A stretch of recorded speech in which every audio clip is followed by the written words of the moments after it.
दृष्टि आईएएस के audio article programme में आपका स्वागत है। आज का हमारा आर्टिकल द इंडियन एक्सप्रेस में छपे लेख NCERT text book revision, why it happens every few years and what makes it controversial के सारांश पर आधारित है। इसमें टीम दृष्टि के इनपुट्स भी शामिल हैं और यह टॉपिक सामान्य अध्ययन प्रश्न पत्र 2 के शिक्षा एवं सामाजिक न्याय खंड से जुड़ा है। तो आइए लेख की शुरुआत करते हैं।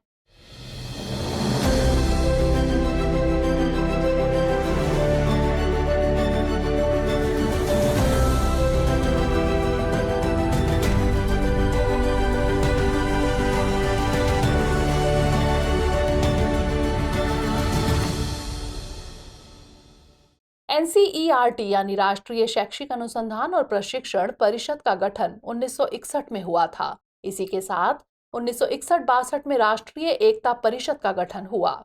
राष्ट्रीय एकता परिषद भारतीय राज्य के सामने सांप्रदायिकता, अलगाववाद और क्षेत्रवाद जैसी खड़ी चुनौतियों का हल ढूंढना चाहती थी। एकता परिषद के कई सदस्यों का मत था कि भारतीय समाज में सांप्रदायिकता का मुख्य कारण स्कूली पाठ्य पुस्तकों में सांप्रदायिक इतिहास का पढ़ाया जाना है। हालांकि यह तर्क बहुत उचित नहीं था। ऐसा इसलिए क्योंकि यह तर्क ऐसा मानकर चला कि लोगों की इतिहास चेतना का निर्माण केवल पाठ्य पुस्तकों से होता है। साथ ही अगर इतिहास चेतना और इतिहास की जानकारी का एकमात्र स्रोत स्कूली शिक्षा को माना जाए तो साक्षरता दर पर भी ध्यान देना होगा। भारत में 1951 में साक्षरता दर 13.49%, 1961 में 21.95% और 1971 में 23.17% थी। साल 1996 में दौलत सिंह कोठरी की अध्यक्षता वाली राष्ट्रीय शैक्षणिक समिति ने शिक्षा में सुधार को लेकर अपनी सिफारिशें सामने रख दी थी। साल 1970 तक भारत सरकार की सहमति से पाठ्य पुस्तकों का राष्ट्रीयकरण शुरू किया जा चुका था, यानी पाठ्यक्रम और उस पर आधारित पाठ्य पुस्तकों का लेखन, प्रकाशन और वितरण केवल एनसीईआरटी की जिम्मेदारी बनाई गई। विभिन्न राज्यों के शिक्षा बोर्ड को राज्य की संस्कृति और इतिहास पर अलग से पाठ्य पुस्तक तैयार करने का अधिकार मिल गया। खासकर भाषा और समाज विज्ञान की पुस्तिकाओं पर अधिक ध्यान दिया गया।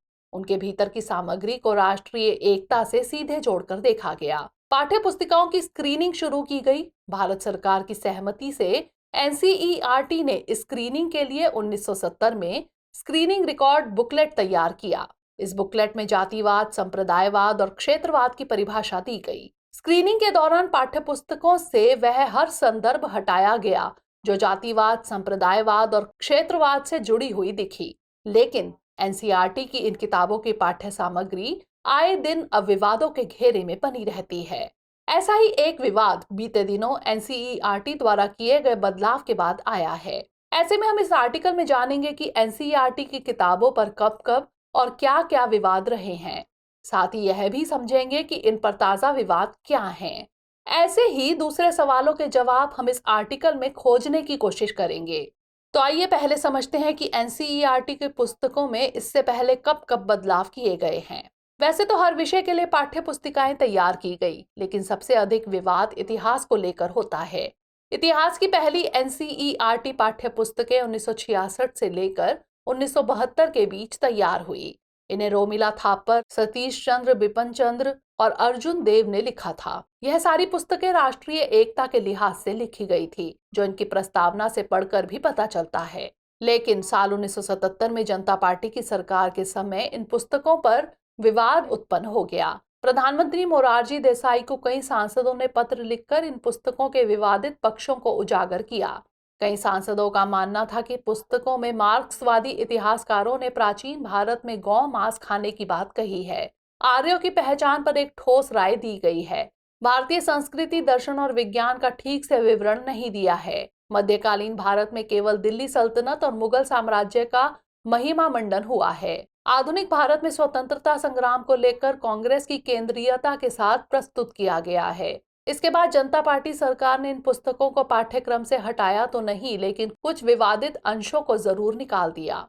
जानकार मानते हैं कि इतिहास में कई विवाद हैं, जैसे कालक्रम तय करने की चुनौती, हड़प्पा सभ्यता के पतन का कारण, आर्यों की अस्मिता और प्रवास सिद्धांत, मौर्य साम्राज्य के पतन में सम्राट अशोक की भूमिका, गुप्त वंश के काल को स्वर्णिम काल कहें या नहीं, दिल्ली सल्तनत के विभिन्न राजवंशों और सुल्तानों में कितनी धार्मिक उदारता थी, ब्रिटिश औपनिवेशिक राज्य का चरित्र कैसा था, कांग्रेस सेफ्टी वॉल्व थी या नहीं, स्वतंत्रता आंदोलन केवल अहिंसक था या हिंसक भी, आदि।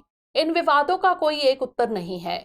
इसी कारण अक्सर विभिन्न इतिहासकारों का मत सामने रखा जाता है, लेकिन आलोचकों के मुताबिक एनसीईआरटी की किताबों में ऐसा नहीं हो पाया है, क्योंकि ये किताबें केवल एक ही दृष्टिकोण रखने वाले लेखकों द्वारा लिखी गई हैं। उदाहरण के लिए रोमिला थापर का मौर्य साम्राज्य के पतन में सम्राट अशोक की भूमिका पर एक ठोस मत है, जबकि उन्होंने दूसरे मतों की गंभीरता से चर्चा नहीं की है। मुगल साम्राज्य के पतन को लेकर सतीश चंद्र ने जागीरदारी संकट का सिद्धांत सबसे ऊपर रखा और इरफान हबीब द्वारा सुझाए गए कृषक संकट को ज्यादा महत्व नहीं दिया है।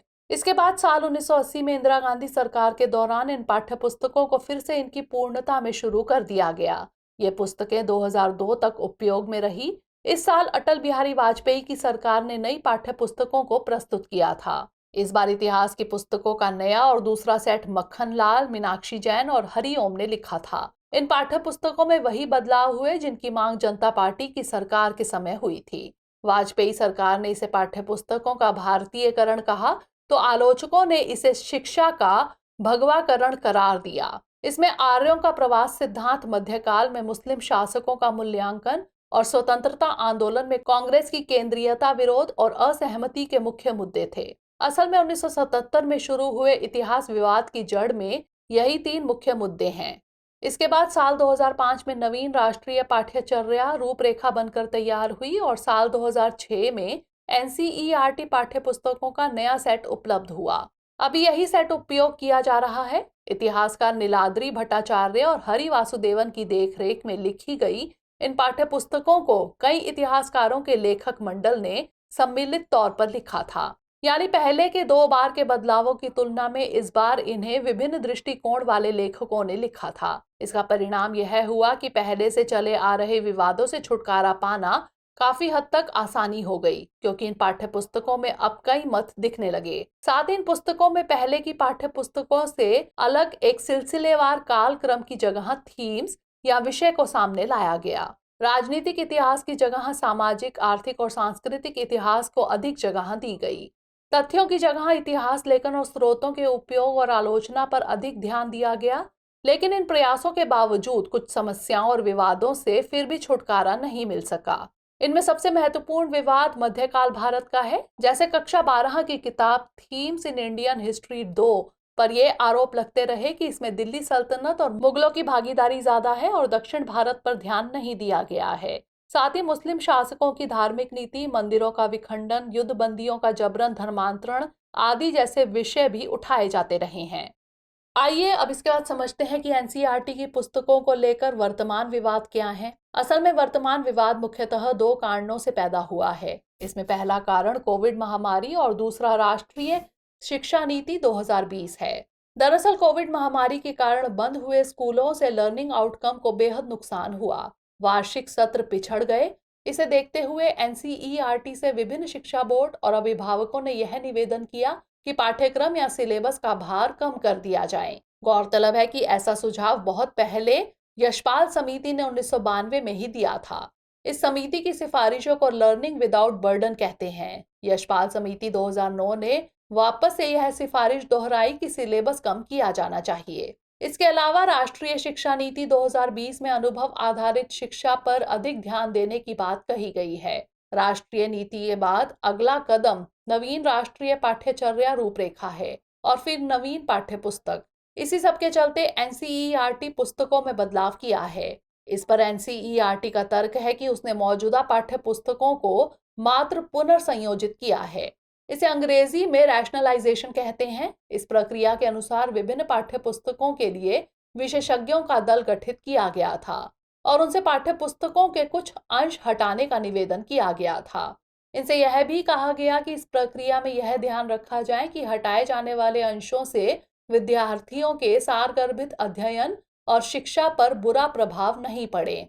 इसमें पुनर्संयोजन या रैशनलाइजेशन का मतलब बस इतना है कि पाठ्यक्रम से हटाए गए अंशों से वार्षिक परीक्षा में प्रश्न नहीं पूछे जाएंगे, ताकि कोविड महामारी के समय हुए लर्निंग लॉस को विद्यार्थियों पर बिना अतिरिक्त बोझ डाले संतुलित किया जा सके।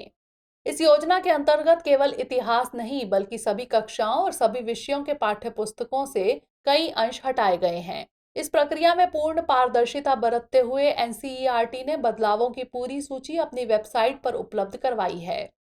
अब सवाल आता है कि क्या वास्तव में मुगल साम्राज्य अब पाठ्य पुस्तकों का हिस्सा नहीं है? तो असल में कक्षा 12 की इतिहास पाठ्य पुस्तक थीम्स इन इंडियन हिस्ट्री भाग 2 से मुगलों पर केंद्रित एक अध्याय हटाया गया है। इसका शीर्षक शासक और इतिवत मुगल दरबार लगभग 16वीं और 17वीं सदी है। इससे ऐसा लगता है कि 12वीं कक्षा के विद्यार्थी अब मुगल साम्राज्य पर कुछ भी नहीं पढ़ेंगे, लेकिन ऐसा कहना ठीक नहीं होगा क्योंकि 12वीं कक्षा की ही पुस्तक में मुगलों के कृषक इतिहास और राजस्व नीति पर एक महत्वपूर्ण अध्याय अभी भी मौजूद है। इस अध्याय में अबुल फजल कृत आईने अकबरी का उपयोग करके इतिहास लेखन की बारीकियां भी सिखाई गई हैं। इसलिए इन बदलावों को विलोपन की बजाय पुनर्संयोजन कहा जाना चाहिए। अंग्रेजी में कहें तो ये डिलीशन नहीं बल्कि रैशनलाइजेशन है। इसके अलावा पुनर्संयोजन के बदलाव केवल एनसीईआरटी की वेबसाइट पर उपलब्ध पाठ्य पुस्तकों की पीडीएफ में किया जाता रहा है।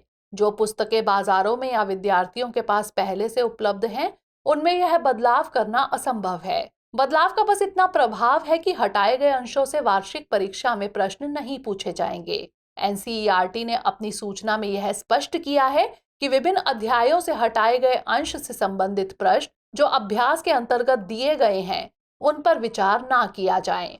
और रही बात मुगल साम्राज्य के इतिहास के हिस्सा होने की, तो इस खंड को केवल 2 वार्षिक सत्र यानी 2022-23 और 2023-24 के लिए पाठ्य पुस्तकों से हटाया गया है। इस तरह इन्हें पाठ्य पुस्तकों से हमेशा के लिए बाहर नहीं किया गया है। ऐसे में एक सवाल निकलकर सामने आता है कि इस मामले में आगे की राह क्या हो सकती है। असल में बदलावों का कोई स्पष्ट राजनीतिक आयाम नहीं है, जैसा कि आलोचकों द्वारा कहा जा रहा है। उदाहरण के लिए कक्षा 12 की पुस्तिका मानव भूगोल के मूल सिद्धांत से अध्याय 3 में जनसंख्या को हटाया गया है।